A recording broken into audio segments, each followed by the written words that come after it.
इंदौर के परदेशीपुरा पुलिस ने 2 दिन पहले डकैती की योजना बनाते हुए 4 आरोपियों को गिरफ्तार किया था, जिनके पास से धारदार हथियार बरामद हुए थे। वहीं एक आरोपी आशीष पाल फरार था, जिसे भी गिरफ्तार कर लिया गया है।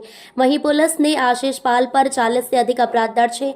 आशीष पाल के मोबाइल को चेक किया गया तो कई वीडियो मिले, जिसमें डराना धमकाना। इसी के साथ एक वीडियो ऐसा भी मिला जिसमें आशीष पाल एक युवक पर पेशाब करता हुआ नजर आ रहा है। पुलिस अब वीडियो की जाँच कर रही है कि पेशाब करने वाला आशीष पाल ही है या कोई और है, और किस व्यक्ति पर आशीष पाल पेशाब कर रहा है उसका पता पुलिस द्वारा लगाया जा रहा है। पता करने के बाद भी और भी धाराएं बढ़ाई जा सकती हैं।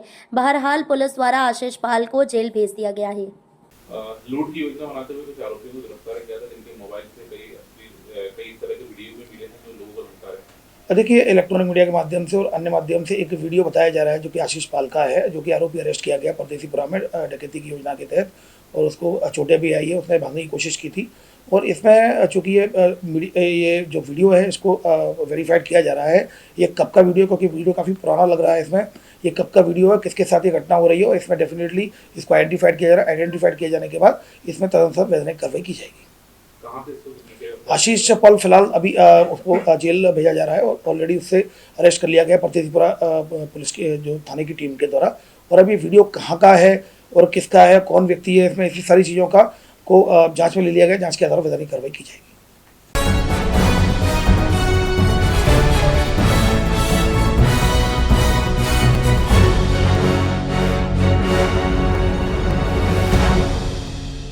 रतलाम जिले के आदिवासी क्षेत्रों में खदानों के आवंटन और भूमाफिया द्वारा जमीन कब्जाने के विरोध में सोमवार को आदिवासी समाज के लोगों ने कलेक्ट्रेट पर जोरदार प्रदर्शन किया।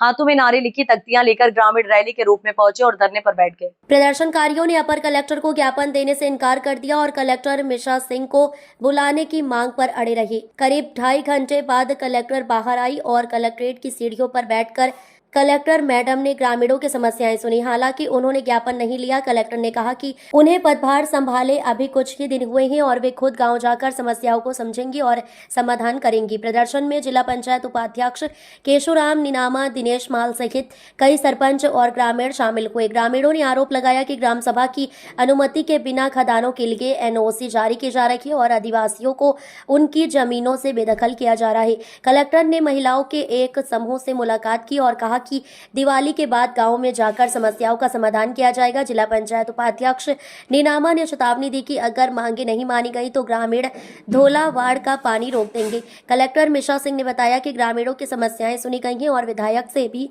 इस विषय पर चर्चा की गई है कि वे जल्द ही गाँव जाकर स्थिति का जायजा लेंगी। समस्या लेकर आए थे यहाँ पर। ये जो आज जिले के कई ऐसी समस्या थी, जैसे कि मैं आपको अवगत करवाना चाहूँगा। ये विधानसभा सेलाना के अंतर्गत एक तालाब आता है जो ढोलावड़ डैम है, जो काफ़ी प्रसिद्ध है।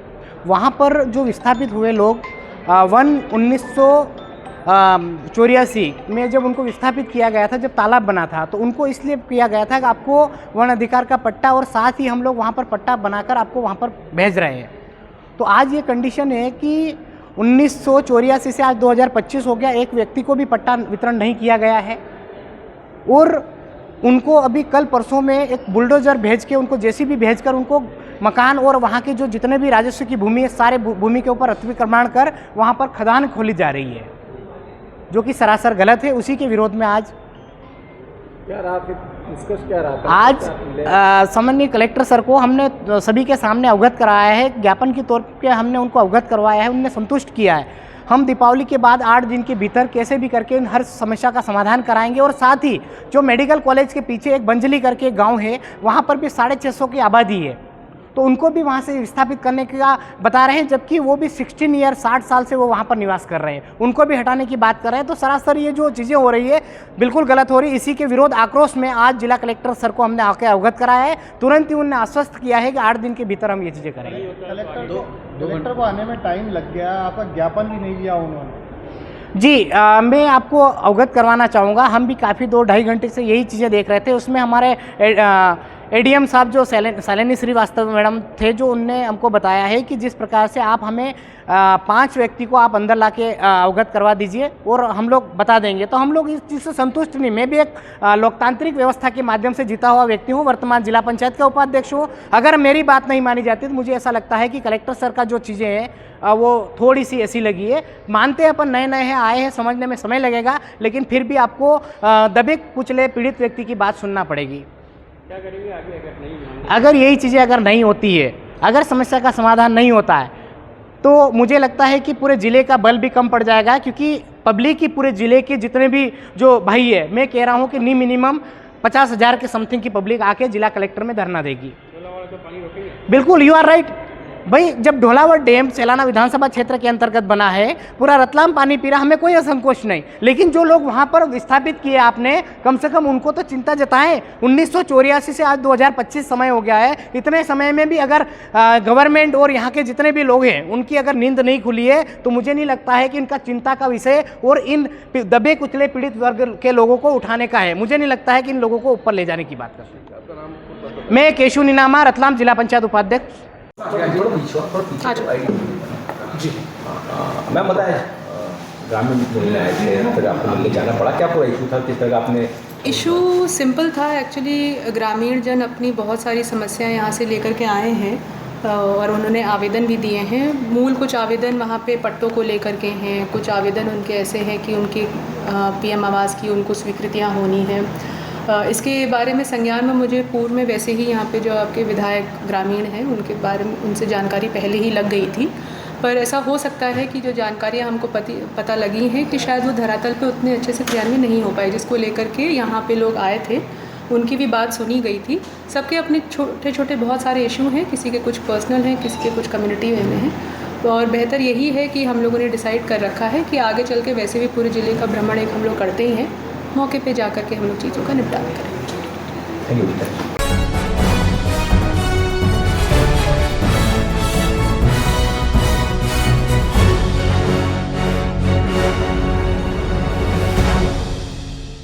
पार्श्वनाथ जिनालय में भावी दीक्षार्थी दीदियों की गोद भराई संपन्न हुई। गोद भराई रस्म के पूर्व समाजजनों द्वारा दोनों दीक्षार्थी बहनों का बैंडबाजी के साथ चल समारोह निकाला गया, जो नगर के प्रमुख मार्गों से होते हुए पार्श्वनाथ जिनालय पहुंचा। तीर्थकरों के बताए मार्ग पर चलकर आत्म कल्याण करने और अपना मोक्ष मार्ग प्रशस्त करने का संकल्प संजोए जैनेश्वरी दीक्षा अंगीकार करने की ओर अग्रसर दो दीक्षार्थी बहनों ब्रह्मचारिणी रूबी दीदी एवं सरस्वती दीदी की गोद भराई की रस्म पार्श्वनाथ जिनालय मनावर नगर में बड़े ही भक्तिभाव के साथ संपन्न हुई। सर्वप्रथम गोद भराई का सौभाग्य नगर गौरव प्रभात सागर दीदी जी, रितु दीदी एवं पिंकी दीदी परिवार एवं सभी समाजजनों द्वारा भक्ति संगीत के साथ गोद भराई की गई। चतुर्थ मार्च रथ आरिका विदुषी श्री माता जी ने गोद भराई की रस्मों पर प्रकाश डालते हुए बताया कि गोद भराई में समाजजनों द्वारा दीक्षार्थी को माला, पैसे एवं अन्य सामग्री देते हैं। दीक्षार्थियों की वैराग्य भावना को एवं दीक्षार्थियों में राग की भावना उत्पन्न न हो, ये देखने हेतु समाजजनों द्वारा गोद भराई की रस्म की जाती है। दिगंबर जैन समाज एवं चतुर्मास समिति के अध्यक्ष अभय सोगानी ने बताया कि दोनों दीक्षार्थी बहनों की भव्य जैनेश्वरी दीक्षा आगामी 29 नवंबर को मंगलागिरी तीर्थ क्षेत्र पर पट्टाचार्य विशुद्ध सागर जी महाराज के आशीर्वाद एवं हारिका दी जिज्ञासा श्री माता जी के कर कमलों से संपन्न होगी। दीदी कितने वर्षों से ब्रह्मचर्य में धारण कर रखा आपने? 2014 में 23 अक्टूबर को परम पूजाचार्य भगवान वीरान सागर जी महाराज से श्रेयांश में सिद्ध क्षेत्र पर मैंने ब्रह्मचर्य व्रत को धारण किया था। इतना सुख वैभव होने के बावजूद भी आप जैनेश्वरी दीक्षा धारण कर रहे थे, ऐसा क्या भाव जागृत हुआ? यदि संसार में सुख होता तो क्या रामचंद्र वनवास जाते? यदि हमारे तीर्थंकर जो 24 तीर्थंकर हुए, क्या वह मोक्ष के लिए आगे अग्रसर होते या दीक्षा धारण करते? वास्तविकता में संसार में कुछ भी नहीं है। कोई व्यक्ति यदि धनवान हो और उसके लिए गरीब होने में कोई टाइम नहीं लगता है। ये पुण्य और पाप का खेल है, लेकिन यदि पुण्य कर्म के उदय से मनुष्य पर्याय प्राप्त हुई तो मनुष्य पर्याय को सार्थक बनाना ही हमारे मनुष्य जीवन का सार है। कब है दीक्षा दीदी आपकी? 29 नवंबर को मंगलगिरी सिद्ध क्षेत्र पर परम पूजनीय हारिका दी जिज्ञासा श्री माता जी के कर कमलों से परम पूज्य पट्टाचार्य भगवान विशुद्ध सागर जी महाराज के सानिध्य में यह दीक्षा संपन्न की जाएगी।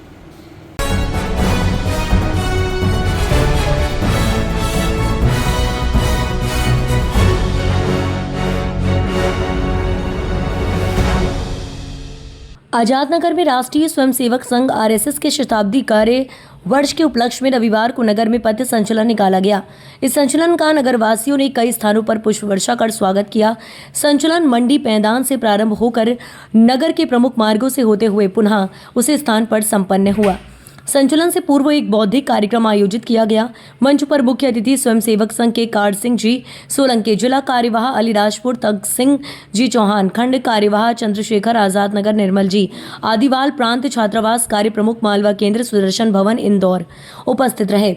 मुख्य अतिथि निर्मल जी आदिवाल ने अपने उद्बोधन में कहा कि स्वयंसेवकों के लिए ये गर्व का विषय है कि वे राष्ट्रीय स्वयंसेवक संघ के शताब्दी वर्ष के संचलन में हिस्सा ले रहे हैं।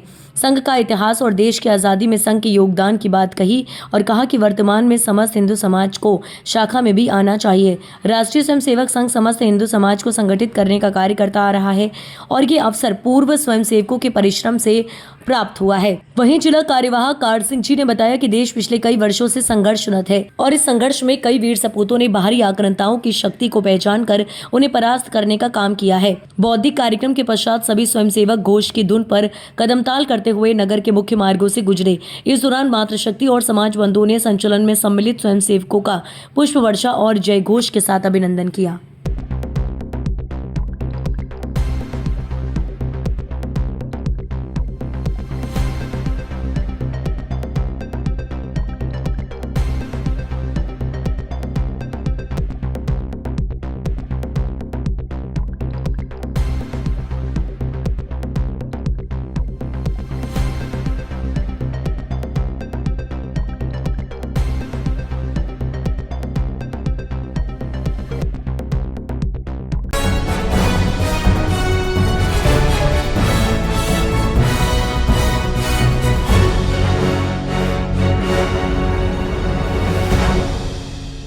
उज्जैन के विश्व प्रसिद्ध महाकालेश्वर मंदिर में वीआईपी श्रद्धालुओं का आना लगातार जारी है। इसी कड़ी में रविवार शाम को भारतीय क्रिकेट टीम के कप्तान सूर्य कुमार यादव पत्नी के साथ मंदिर पहुंचे, जहां वे बाबा महाकाल की संध्या आरती में शामिल हुए। इस दौरान करीब 30 मिनट तक वह मंदिर में ही रहे। आरती के दौरान उन्होंने नंदी हॉल में बैठकर शिव आराधना की। बाबा महाकाल के गर्भगृह की चौखट पर उन्होंने मत्था टेका। मंदिर के पुजारी ने प्रसाद स्वरूप बाबा महाकाल का दुपट्टा उड़ाया और लड्डू प्रसाद व तस्वीर भेंट की। इस दौरान महाकालेश्वर मंदिर प्रबंध समिति की ओर से सहायक प्रशासक हिमांशु कारपेंटर ने सम्मान किया।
इस वक्त की बड़ी खबर आ रही है बड़वानी जिले के जुलवानिया से। नाबालिग लड़की से दूसरे समुदाय के युवक ने छेड़छाड़ की घटना के बाद हिंदू समाज में आक्रोश व्यक्त किया। रविवार को शाम दुर्गा मंदिर के समीप मटन दुकान संचालक जुनैद पिता अमीन कुरैशी द्वारा नाबालिग लड़की को चॉकलेट देने का प्रयास किया था, जिस पर बालिका ने परिजनों से ये बात बताई थी, जिसके बाद परिजन युवक को समझने गए थे, जिस पर युवक ने चाकू निकाल लिया था, जिसको लेकर पुलिस थाने पर हिंदू समाज ने विरोध दर्ज कराया। युवक को पुलिस ने प्रकरण दर्ज कर गिरफ्तार किया गया है।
विगत 6 अक्टूबर 2025 को भारतीय न्याय प्रणाली की सर्वोच्च संस्थान सुप्रीम कोर्ट के न्यायाधीश माननीय BR गवाई पर राकेश किशोर तथा कथित वकील के द्वारा जूता उछालने का शर्मनाक कांड किया गया। उक्त घटना से समस्त समाजजन आहत हुए और दिनांक 12 अक्टूबर 2025 को 12 बजे से 4 बजे तक नगर के अंबेडकर चौराहे पर एकत्रित होकर महामहिम राष्ट्रपति के नाम एक ज्ञापन नेपा नगर के तहसीलदार दिनेश भिवंदिया को सौंपा। उक्त कार्यक्रम में राकेश किशोर का पुतला दहन भी किया गया और पुतले को महिलाओं ने जूते की माला भी पहनाई। माता रमाई महिला मंडल और दी बुद्धिस्ट सोसाइटी शाखा नेपा नगर के संयुक्त तत्वाधान में ये कार्यक्रम आयोजित किया गया, जिसमें संस्था के पदाधिकारियों ने बड़ी संख्या में समाजजनों ने उपस्थित होकर विरोध प्रदर्शन किया। एडवोकेट सिद्धार्थ शिंदे के द्वारा बताया गया कि आज भारत देश में असहिष्णुता का वातावरण निर्मित हो रहा है, जिसका ज्वलंत उदाहरण हमारे सामने 6 अक्टूबर को दिखा। यदि इस प्रकार की घटनाएं होती रहेंगी तो संविधान में नागरिकों की आस्था समाप्त हो जाएगी और लोकतांत्रिक व्यवस्था समाप्त हो जाएगी। NK तायजे सर ने अपने उद्बोधन में कहा कि दलित और पिछड़ा वर्ग के शोषण के कई मामले सामने आ रहे हैं, जिसमें सोनम वांगचुक जैसे सामाजिक कार्यकर्ता को जेल में बंद कर दिया है। एक पुलिस अधिकारी को इतना प्रताड़ित किया गया कि उसने आत्महत्या कर ली। इस प्रकार की घटनाएं होती रहेंगी तो समाज और देश में अराजकता समाप्त हो जाएगी और लोकतांत्रिक देश की अवधारणा समाप्त हो जाएगी। उक्त कार्यक्रम में ज्ञापन का वाचन विजय सोनवने के द्वारा किया गया। तत्पश्चात तहसीलदार को सभी के द्वारा ज्ञापन सौंपा गया। इस कार्यक्रम में समाज के प्रकाश खैरनार, दयाराम सोनवने, पांडुरंग मिसाल, अनिल अहिरे, प्रकाश झनके, राजू गोपनारायण, NK ताइडे, सुरेश गोमटे, भोजराज, कैप्टन कमलबाई मोरे, मीनाबाई जाधव, दगड़ू चुनचेकर, भास्कर मेढ़े, देवकर्णा बाई, गोपनारायण, लताबाई ससाने, अलकाबाई मोरे, मीनाबाई सावे, वंदना गायकवाड़ सहित अन्य बड़ी संख्या में उपस्थित रहे। नेपा नगर से संदीप डाहाट की खास रिपोर्ट। हम यही मांग करते हैं कि आज CJI गवाई मतलब न्यायाधीश, देश के न्यायाधीश, उनके ऊपर इतना जूते मारने का जो घटनाक्रम हुआ 6 तारीख को, तो ये बहुत निंदनीय घटना है और शर्मनाक घटना है पूरे देश के लिए। डॉक्टर बाबा साहब जो अम्बेडकर बाबा साहब ने जो संविधान लिखा है, तो वो एक जाति के लिए नहीं लिखा है, सभी के लिए लिखा है। और आज उनका जब अपमान होता है तो हम कौन से लाइन में लगते हैं। तो हमारा ये कहना है कि जो डॉक्टर बाबा साहब ने जो संविधान लिखा है, उसका अपमान, हमारा अपमान हम ये नहीं सहेंगे। आपका नाम? मेरा नाम देवकर्णा गोपाल गोपनारायण। और आगे भी इसका उसको कड़ी से कड़ी सज़ा मिलना चाहिए। और जो ये अंधा मिश्रा है, अनिल मिश्रा, उसने जो बाबा साहब को गाली दी है, गंदा बोला है, तो हो सकता है उसकी पैदाश ही वही है, इसके लिए उसने गंदा बोला है बाबा साहब को। तो ये शोभनीय है। एक वकील होने के नाते वो इतनी गंदी बात बोलता है तो वो वकील नहीं होना चाहिए। हो सकता है वो लोग क्या गांजे पिए हुए थे कि दारू पिए हुए थे, तो कि बाबा साहब से इतनी छेड़खानी कर रहे। और ये CJI गवाई के साथ में इतनी घटना, शर्मनाक घटना घटाई, तो ये बात अच्छी नहीं है देश के लिए। आज उनके ऊपर है, कल अपने ऊपर को ये दिन आने के लिए अच्छा नहीं होता। CJI गवाई के मुंह पे मटका टांग दिया है, ये गंदे गंदे पोस्टर लगा रहे, तो ये जो नाजायज औलाद है वही कर सकती है, इंसानियत तो नहीं कर सकते ऐसा। जय भीम। 12 अक्टूबर 2025 दिन रविवार को हमारी मातृ संस्था दी बुद्धिस्ट सोसाइटी ऑफ इंडिया शाखा नेपा नगर एवं माता रमाबाई अंबेडकर महिला संघ शाखा नेपा नगर तथा डॉक्टर अंबेडकर सामाजिक एकता मंच शाखा नेपा नगर के तत्वाधान में नगर के प्रमुख चौराहे पर यहाँ हमारी संस्था की ओर से हमारे सुप्रीम कोर्ट के मुख्य न्यायाधीश माननीय भूषण रामकृष्ण गवई साहब पर 6 अक्टूबर 2025 को राकेश किशोर तिवारी नामक तथाकथित अधिवक्ता द्वारा जो हमला करने का प्रयास किया गया था, उस घटना के विरोध में आज हम यहाँ डॉक्टर अंबेडकर चौराहे पर धरना आंदोलन कर रहे हैं। हमारी सरकार से मांग है कि माननीय भूषण रामकृष्ण गवई मुख्य न्यायाधीश महोदय पर जिस तथाकथित जातिवादी मनु मानसिकता के संघीय अधिवक्ता द्वारा हमला करने का प्रयास किया गया है, उसके ऊपर राष्ट्रद्रोह का प्रकरण चलाया जाए और उसे दंडित किया जाए। सर, अनिल मिश्रा द्वारा बाबा साहब अम्बेडकर को गंदा आदमी बताया गया है और अंग्रेज़ों का गुलाम बताया। ये किस मानसिकता के लोग हैं और इनके बारे में क्या कहना चाहिए? देखिए, वर्तमान देश में जहाँ जहाँ भारतीय जनता पार्टी का शासन है, भाजपा शासित प्रदेशों में दलित, मुस्लिम एवं अन्य पिछड़ा वर्ग समुदाय पर अन्याय अत्याचार बढ़ रहे हैं। इसी क्रम में ग्वालियर हाई कोर्ट में वहाँ के सिटिंग जज माननीय केस साहब द्वारा एक निर्णय के तहत न्यायालय परिसर में परम पूज्य डॉक्टर बाबा साहब अम्बेडकर जी की प्रतिमा स्थापना करने का निर्णय लिया था। इसका विरोध अनिल मिश्रा नामक अधिवक्ता द्वारा किया गया और इसी क्रम में उसके द्वारा परम पूज्य डॉक्टर बाबा साहब अम्बेडकर जी के संबंध में कुछ अनर्गल बातें की गई। उसका कहना है कि डॉक्टर बाबा साहब अम्बेडकर जी संविधान निर्माता नहीं है, BN राव संविधान निर्माता है, जबकि वास्तविकता यह है कि संविधान ड्राफ्टिंग कमेटी संविधान निर्माता समिति में 7 सदस्य थे, जिसमें से कुछ एक सदस्यों की मृत्यु पश्चात एक सदस्य के स्थान पर BN राव को लिया गया था। BN राव एक टाइपिस्ट थे और परम पूज्य डॉक्टर बाबा साहब अम्बेडकर जी के मार्गदर्शन में वो निर्माता समिति में एक सदस्य के रूप में उन्होंने कार्य किया है। डॉक्टर बाबा साहब अम्बेडकर जी के द्वारा संपूर्ण संविधान निर्माण का कार्य किया गया है। ये जाता है। आज यहाँ पर CBI गवाही साहब के साथ में जो अमानवीय कृत्य किया गया है न्यायालय में, उस बात को लेकर यहाँ पर दी बुद्धिस्ट सोसाइटी ऑफ इंडिया के तत्वाधान में धरना प्रदर्शन महामहिम राष्ट्रपति महोदय को ज्ञापन दिया जाएगा माननीय SDM महोदय के माध्यम से, और समस्त यहाँ कार्यकर्तागण इस बात को लेके है कि जिसने भी इस तरह का कृत्य किया है उसके विरुद्ध कानूनी कार्रवाई होना चाहिए। तो इस बात को लेकर महामहिम राष्ट्रपति को ज्ञापन दिया जा रहा है। आपका नाम? भोजराज कैप्टन, लोक जनशक्ति पार्टी जिलाध्यक्ष।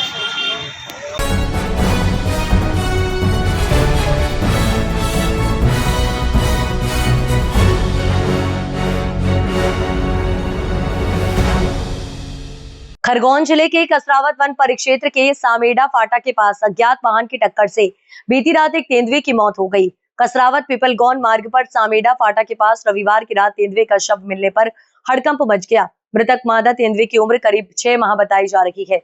ग्रामीणों की सूचना पर कसरावत वन परिक्षेत्र की टीम मौके पर पहुंची। वन विभाग की टीम ने मृत तेंदुए के शव को बरामद कर कसरावत वन परिक्षेत्र के ऑफिस लेकर पहुंची। बताया जा रहा है कि कसरावत पिपलगौन सड़क मार्ग पर सड़क पार करने के दौरान अज्ञात वाहन से तेंदुए की टक्कर से दर्दनाक मौत हो गई। आज सोमवार को अधिकारियों की मौजूदगी में मादा तेंदुए का पोस्टमार्टम कर अंतिम संस्कार किया गया। खरगोन वन मंडल की कसरावत वन क्षेत्र में सामेडा फाटा के पास तेंदुए के शव मिलने के बाद वन विभाग ने जांच शुरू कर दी है। विद्याभूषण मिश्रा उप मंडल अधिकारी का कहना है कि तेंदुए की मौत किसी अज्ञात वाहन से टक्कर से हुई है। करीब 6 महीने का मादा तेंदुआ है। शावक का पोस्टमार्टम कर अंतिम संस्कार किया गया है। कल रात लगभग 10 बजे सूचना मिली थी कि ये कसरावत पीपलगांव रोड के किनारे तेंदुए का एक्सीडेंट हुआ है, पड़ा हुआ है।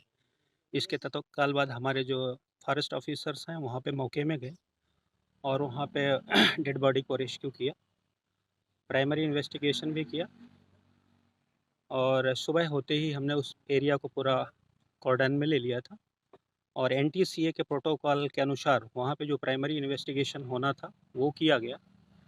डॉक्टरों के दल द्वारा जो है उसका भी पोस्टमार्टम किया गया है।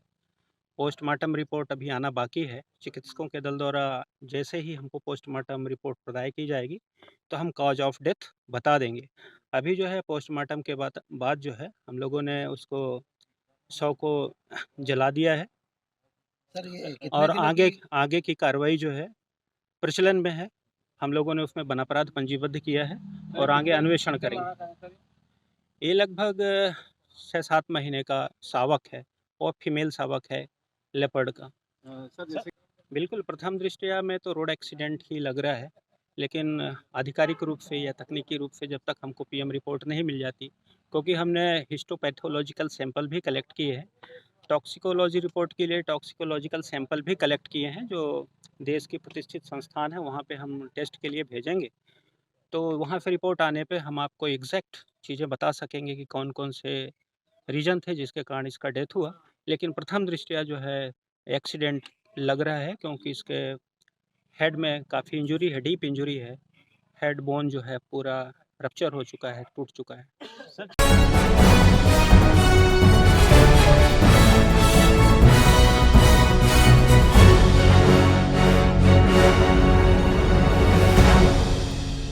धार पुलिस अधीक्षक मयंक अवस्थी के निर्देशन में धार पुलिस को 2 बड़ी सफलता हाथ लगी। थाना रिंगनौद चौकी सरदारपुर और थाना तिरला नौगांव क्षेत्र में लूट और डकैती के 2 अलग अलग मामलों का पुलिस ने 24 घंटे के भीतर खुलासा करते हुए कुल 8 आरोपियों को गिरफ्तार किया है। पुलिस ने आरोपियों से लूटी गई मोटरसाइकिल, मोबाइल फोन, सोने चांदी के जेवरात सहित 38 मोटरसाइकिलें बरामद की हैं। बरामद कुल मशरूका करीब 25 लाख रुपए का बताया जा रहा है। रिंगनौद चौकी पुलिस ने 24 घंटे में सुलझाई लूट, 3 आरोपी गिरफ्तार। लूटी गई बाइक और मोबाइल बरामद। 11 अक्टूबर की शाम फरियादी भोलाराम मीणा अपने साथी विश्वास के साथ बाइक से लौट रहे थे, तभी रिंगनौद टोल टैक्स के पास 2 बाइकों पर सवार 4 से 5 बदमाशों ने उन्हें रोककर 35,000 नगद, मोबाइल और बाइक लूट ली। पुलिस अधीक्षक मयंक अवस्थी के निर्देश पर गठित टीम ने त्वरित कार्रवाई करते हुए मुखबरी की सूचना पर रवि उर्फ रविंद्र बामनिया 22 वर्षीय, बंटू अनारे 19 वर्षीय और प्रवीण बामनिया 21 वर्षीय को गिरफ्तार किया। उनके कब्जे से लूटी गई hero Honda motorcycle MP 09 NH 3193 एक मोटरसाइकिल, 1 मोबाइल फोन और घटना में प्रयुक्त KTM बाइक जब्त की गई। मुख्य आरोपी रम्मू उर्फ राम सिंह डावर, विनोद सिसोदिया, महेंद्र कलम और मड्डू कलम पचाया अभी फरार है, जिनकी तलाश जारी है। इस कार्यवाही में निरीक्षक रोहित कच्छावा सहित पुलिस टीम का सराहनीय योगदान रहा। वहीं तिरला एवं नौगांव पुलिस ने पकड़ा अंतर्राज्यीय गिरोह, 38 बाइकें, सोना चांदी जब्त, 4 आरोपी गिरफ्तार। थाना तिरला और नौगांव क्षेत्र के अंतर्गत नेशनल हाईवे पर ड्रॉपी लगाकर लूटपाट व मोटरसाइकिल चोरी करने वाले गिरोह का भी पुलिस ने भंडाफोड़ किया। पुलिस ने 4 आरोपियों को गिरफ्तार कर उनके कब्जे से 38 मोटरसाइकिलें, 1 सोने की चैन, 1 सोने की अंगूठी, 1 चांदी की माला, 1 सोने की सुई धागा सहित करीब 25 लाख रुपए का माल जब्त किया है। फरार आरोपियों में रेमला कमलेश, थान सिंह, दीलू, अरुण, संतोष, करण, बबलू और संजय के नाम सामने आए हैं। इन मामलों का खुलासा पुलिस अधीक्षक मयंक अवस्थी ने पुलिस अधीक्षक कार्यालय में आयोजित प्रेस वार्ता के दौरान किया है। उन्होंने कहा कि धार पुलिस अधिकारियों के खिलाफ लगातार सख्त कार्रवाई कर रही है। इस बड़ी सफलता में अतिरिक्त पुलिस अधीक्षक विजय डावर, तिरला थाना प्रभारी ज्योति पटेल सहित पूरी टीम का सराहनीय योगदान रहा। देखिए, एक तो सरदारपुर में रिंगनौद चौकी अंतर्गत एक लूट की घटना घटित हुई थी, जिसमें कि आरोपी की मोटरसाइकिल और उसके पास से कुछ कैश लूट कर उसके साथ मारपीट भी की गई थी। आरोपी फरार हो गए थे। 24 घंटे के भीतर ही सरदारपुर थाना अंतर्गत रिंगनौद चौकी ने तत्काल मुखबिर की सूचना के आधार पर और अपनी पुलिस पेट्रोलिंग के आधार पर संदेह को गिरफ्तार किया और उनके पास से जो घटना में प्रयुक्त हुई मोटरसाइकिल और लूटी गई मोटरसाइकिल वो जब्त करी है और उसमें 3 आरोपी गिरफ्तार हुए हैं। घटना में इनकी भूमिका रही। शेष अन्य 4 आरोपी चिन्हित होकर अभी फरार हैं, उनको भी अरेस्ट किया जाएगा। सर, ये लोग जो आप लोगों ने पूछताछ की होगी, उसमें क्या महंगे शौक के लिए चोरी करते थे, क्या कुछ है? निश्चित रूप से इसमें KTM बाइक का उपयोग करना पाया गया है और इसके अलावा जो अन्य घटना भी इसमें हमने 38 बाइक्स रिकवर करी हैं। एक दूसरी अन्य घटना में उसमें भी KTM और हॉर्नेट और पल्सर इस प्रकार की महंगी गाड़ियाँ आरोपी के पास से रिकवर हुई हैं। तो निश्चित रूप से इस प्रकार के महंगे शौक का भी कारण होना पाया गया इस प्रकार की घटनाओं घटित होने में, जिसके लिए और पूछताछ करके इस पे हम कार्रवाई करेंगे। सभी आपराधिक पाएगा, जितने भी आरोपी हैं सभी इनके आपराधिक रिकॉर्ड हैं और या मुख्य आरोपी जो भी हैं इन सभी के पूर्व के आपराधिक रिकॉर्ड हैं। सब चोरी और लूटपाट के आरोपों में पहले भी आरोपी रहे हैं। फरार आरोपी कब तक पकड़ा जाएंगे? देखिए, 24 घंटे के भीतर घटना का खुलासा किया गया है और मुख्य आरोपी को गिरफ्तार किया गया है। बाइक भी जब्त कर ली गई है। शीघ्र ही अन्य आरोपी भी गिरफ्तार कर लिए जाएंगे। सर, अब दूसरे उसको कट कर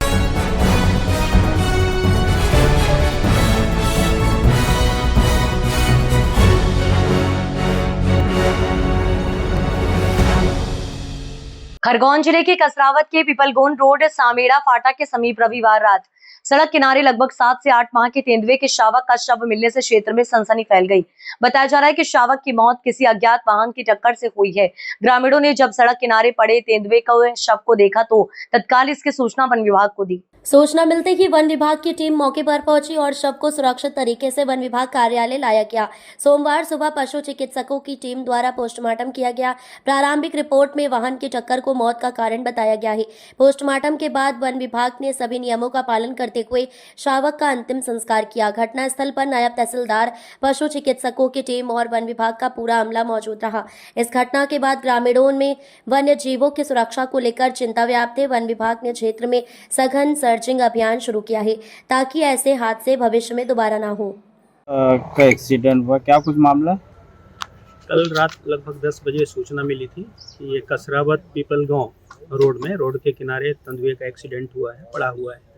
इसके तत्काल बाद हमारे जो फॉरेस्ट ऑफिसर्स हैं वहाँ पे मौके में गए और वहाँ पे डेड बॉडी को रेस्क्यू किया, प्राइमरी इन्वेस्टिगेशन भी किया और सुबह होते ही हमने उस एरिया को पूरा कॉर्डन में ले लिया था और NTCA के प्रोटोकॉल के अनुसार वहाँ पे जो प्राइमरी इन्वेस्टिगेशन होना था वो किया गया। डॉक्टरों के दल द्वारा जो है उसका भी पोस्टमार्टम किया गया है। पोस्टमार्टम रिपोर्ट अभी आना बाकी है। चिकित्सकों के दल द्वारा जैसे ही हमको पोस्टमार्टम रिपोर्ट प्रदाय की जाएगी तो हम कॉज ऑफ डेथ बता देंगे। अभी जो है पोस्टमार्टम के बाद जो है हम लोगों ने उसको शव को जला दिया है सर, ये और आगे की कार्रवाई जो है प्रचलन में है। हम लोगों ने उसमें बनापराध पंजीबद्ध किया है। सर कितने माह का है सर? ये लगभग 6-7 महीने का शावक है और फीमेल शावक है लेपर्ड का। सर जैसे कि PM रिपोर्ट बाद में, लेकिन प्रथम दृष्टया क्या लग रहा है? बिल्कुल प्रथम दृष्टया में तो रोड एक्सीडेंट ही लग रहा है, लेकिन आधिकारिक रूप से या तकनीकी रूप से जब तक हमको PM रिपोर्ट नहीं मिल जाती, क्योंकि हमने हिस्टोपैथोलॉजिकल सैंपल भी कलेक्ट किए हैं, टॉक्सिकोलॉजी रिपोर्ट के लिए टॉक्सिकोलॉजिकल सैंपल भी कलेक्ट किए हैं जो देश की प्रतिष्ठित संस्थान है, वहाँ पे हम टेस्ट के लिए भेजेंगे। तो वहाँ से रिपोर्ट आने पे हम आपको एग्जैक्ट चीज़ें बता सकेंगे कि कौन कौन से रीजन थे जिसके कारण इसका डेथ हुआ। लेकिन प्रथम दृष्टया जो है एक्सीडेंट लग रहा है, क्योंकि इसके हेड में काफ़ी इंजरी है, डीप इंजरी है, हेड बोन जो है पूरा रप्चर हो चुका है, टूट चुका है। सर क्षेत्र में लगातार वन्य प्राणी मरे ऐसे एक्सीडेंटों में या शिकारियों द्वारा किया जा रहा है, क्या कुछ मामला है और वन्य प्राणी बच क्यों नहीं रहे? बचाने में क्या दिक्कत आ रही है?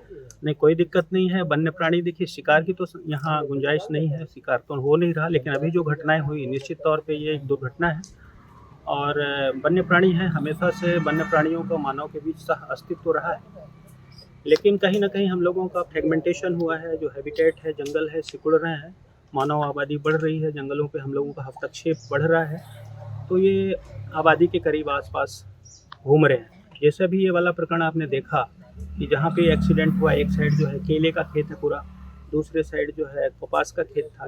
ये केले के खेत में पूरी फैमिली सहित रहते थे, वहाँ पे हमने देखा पगमार्क भी मिले हैं। तो ये ह्यूमन हैबिटेट या एग्रीकल्चरल फील्ड में रह रहे हैं। सर शिकारी भी सक्रिय है। पहले दो तेंदुए, एक उमरिया और एक अमलाथा में शिकार के शिकंजे में फंसा हुआ था, इस पे क्या कहेंगे आप? शिकारियों के विरुद्ध जो है एकदम विधि सम्मत कार्रवाई की जा रही है और हम लोग जो है बहुत प्रोएक्टिव मेजर लेके जो मॉनिटरिंग है वन्य प्राणियों की सुरक्षा को लेकर बहुत ही तगड़ी कर रहे हैं। हमारा पूरा वन अमला जो है एकदम मुस्तैद रहता है, निश्चित तौर पे गश्ती करता है और हम वन्य प्राणियों के लिए बढ़िया एक सुरक्षित माहौल तैयार कर रहे हैं। लेकिन हमें एक निवेदन भी है आप लोगों से भी, जो आप लोग हमेशा करते आए हैं, हम आप लोगों के शुक्रिया भी करते हैं कि एक सामान्य जनमानस में वन्य प्राणियों के प्रति एक संवेदनशीलता होनी चाहिए और वन्य प्राणी किसी दूसरे ग्रह के नहीं है, हमारे बीच सह अस्तित्व रहा है। तो जहाँ भी वन्य प्राणियों में करंट न लगे, कहीं पॉइजनिंग ना हो, तो यदि आम जनमानस भी संरक्षण में हमारा योगदान करेगी और हमेशा करती आई है, सपोर्ट करेगी, तो हम और बेहतर प्रबंधन कर सकेंगे। सर ये मृतक जो शावक है, ये नर है या मादा है? मादा है। सर आपका नाम? सर मेरा नाम विद्याभूषण मिश्र।